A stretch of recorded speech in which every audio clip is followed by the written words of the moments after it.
The Dragon Boat Festival is coming up in a few days, and one tradition is to have some zongzi, also known as glutinous rice dumpling or sticky rice dumpling. So this year we're going to try two brands, one of which is Meishin or Maxim from Hong Kong. It's a well-known restaurant chain and they've been doing this for decades. And the other one is Nay雪的茶, Nayuki tea, a tea beverage brand founded in Shenzhen less than a decade ago. So they're a relatively newcomer to the F&B game, but they've been making a lot of big waves. We'll talk more about that later. So for now, back to the zongzi. We're going to remove the plastic packaging and then throw them in the steamer for about 20 minutes. Today we're going to try a savory zongzi from Maxim and then a sweet and a savory zongzi from Nayuki. The Maxim package has 4 flavors and the Nayuki package has 6, both split half-half between savory and sweet. Nayuki, being a beverage company, included jasmine tea with its package, and it paired well with not only its own but also Maxim's sticky rice dumpling. More about tea in the description section. Let's check out the first zongzi of the day. Hot off the steamer.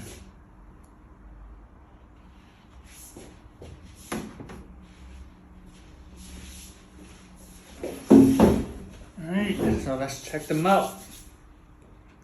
We'll go with the Maxim dumpling first. It's bigger and it's wrapped pretty neatly. The most common zongzi shape is triangular pyramid, and there are also cones and other forms. I think this kind of rectangular/cylindrical shape is considered pillow zongzi, popular in places like Guangxi, Huizhou, and Huzhou. Obviously, we usually don't use fork and knife, but it's going to make the showcase a bit easier.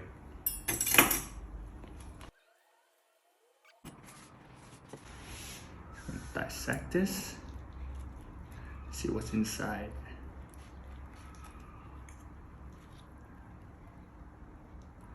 Ooh, look at that. It's got chestnuts. Oh, this chestnut's huge and it's very soft. It doesn't really crumble.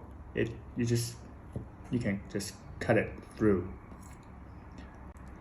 And then we got an abalone,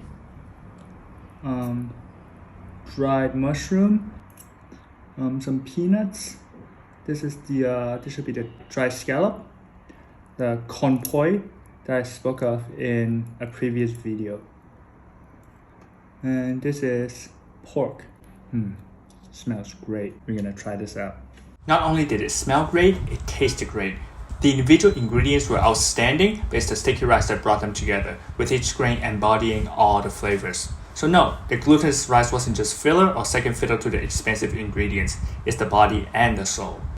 The same was true for the 一品家乡粽, literally the top-ranked hometown zongzi. The sticky rice absorbed the essences of things like chicken broth, cured duck, Chinese rose wine, and the ginger like galangal. The ability to design such a sophisticated recipe and bring everything into a coherent whole is where Maxim shines. This is where the veteran caterer's experience pays off. Nayuki, the newcomer, is weaker in this regard. For example, this 栗子香菇肉粽, chestnut mushroom and meat zongzi also had plenty of fillings, and the ingredients were of decent quality, but somehow they didn't impart that much flavor into the sticky rice, instead relying on the addition of lard, which is a common practice. Nayuki also employed this same trick for the black truffle dumpling, which was the second zongzi we tried.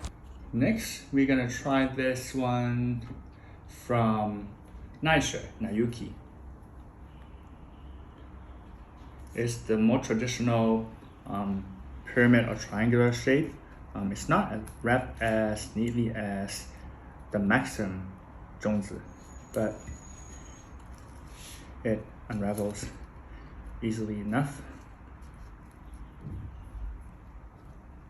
And you can see because of it's made of sticky rice, so it is a bit sticky on the outside and the strings are kind of sticking to my fingers.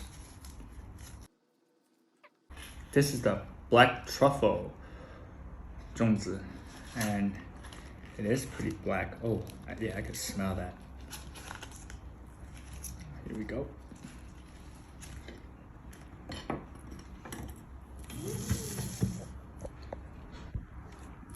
So I'm gonna slice this open. They definitely use plenty of black truffles. This fragrance, unmistakable. we're gonna try this out. We're gonna dig in. Despite the fatty meat, it was still quite delectable. Even the knife was worth a lick. And the steam really helped the bouquet emanate. The flavor was monotonous, but we're talking about truffle here. It actually reminded me of black truffle risotto, minus the cheese. And the sticky rice even had some creaminess to it. It'd be even creamier if the Zongzi was fresh and boiled. And lastly, to end our 3-course meal, something sweet. And our last Zongzi, a sweet one. This one is sweet scented osmanthus, which is a flower mostly associated with autumn. Although people preserve the flower for uses in other seasons, but it's the first time for us to try this in a Zongzi. So this flower, I would call it short and sweet because it has a very short flowering period, and you should be exposed to the bouquet for a short period as well because it is so sweet it can sometimes be kind of cloy. The osmanthus is very oriental and we love it. We've had it as traditional Chinese dessert, modern take on traditional Chinese dessert, creative Chinese dessert, in Chinese wine, in iced coffee, in ice cream, in jam spread over bread and bun. We even have a scent diffuser at home. So we have high hopes for this Zongzi, and it pretty much delivered. Cut this open. Oh, you can already see the pieces of osmanthus. And inside is the traditional red bean paste. Both the sweet and savory Zongzi from Nayuki we tested that day had the level of creativity we expected. Nothing that will blow your mind, but they did add some interesting diversity to traditional recipes like Maxim's. We had a similar experience with Nayuki's #1 competitor, Xicha or Hei Tea. We tried their mooncakes during last year's Mid-Autumn Festival. Nayuki and Hei Tea have grown along similar trajectories. Hei Tea was also founded less than a decade ago and also headquartered in Shenzhen. Both are expected in major IPOs soon, both are known for photogenic designs, and both are famous for innovative drinks, which I do enjoy very much. So after having 2 of these dumplings for lunch, we decided to come up with a drink, and fortunately, there's a Nayuki near where we live.